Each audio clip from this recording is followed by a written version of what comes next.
Je suis une accompagnante qui accompagne les gens pour leur permettre de s'aligner et connecter vraiment avec leurs besoins profonds et les matérialiser dans leur vie quotidienne.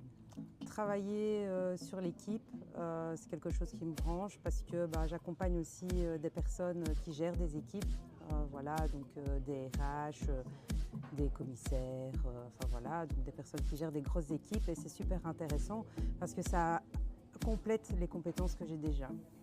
Ce qui m'a le plus marqué et que je ne connaissais pas encore, c'était les besoins identitaires. On a besoin de l'objectif commun, on a besoin de sens, on a besoin de valorisation, ça c'est super important.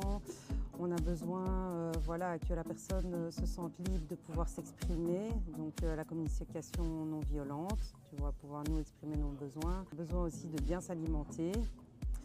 Et on a besoin vraiment d'une bonne intelligence émotionnelle, nous en tant que manager, on va dire, mais ça va pouvoir ouvrir aussi le champ aux autres personnes que l'on côtoie. Donc nous, en ouvrant notre intelligence émotionnelle, ça va avoir un impact sur l'autre et donc ça va se propager dans toute l'équipe et donc on pourrait vraiment créer une équipe à valeur commune. C'est une approche holistique. Voilà, donc qui s'intéresse vraiment à tous les aspects de la personne, donc à la communication, aussi bien à l'alimentation, que aussi bien à l'émotionnel. Et je pense qu'aussi un petit côté spirituel qui n'a peut-être pas été mentionné aujourd'hui, mais qui est assez important aussi, je trouve. Je dirais que je pense que c'est une nouvelle façon de voir les choses. C'est une nouvelle façon aussi d'approcher l'équipe.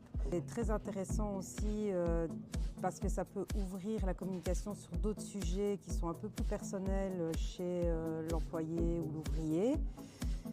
Et ça permet en fait de savoir aussi un petit peu comment est-ce qu'il vit, mais ça permet aussi de rapprocher en fait la personne avec la hauteur et donc d'avoir quelque chose de plus linéaire tout en étant dans le respect.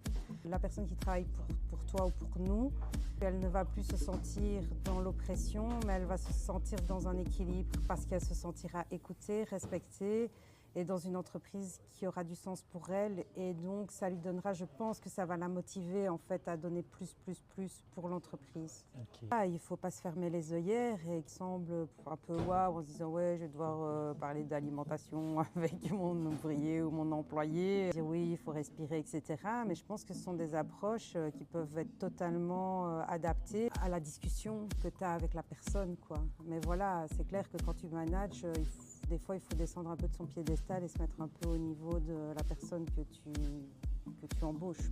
J'ai envie de faire un jeu de mots, Jaya, saute de joie avec ton équipage, parce qu'on était sur le bateau.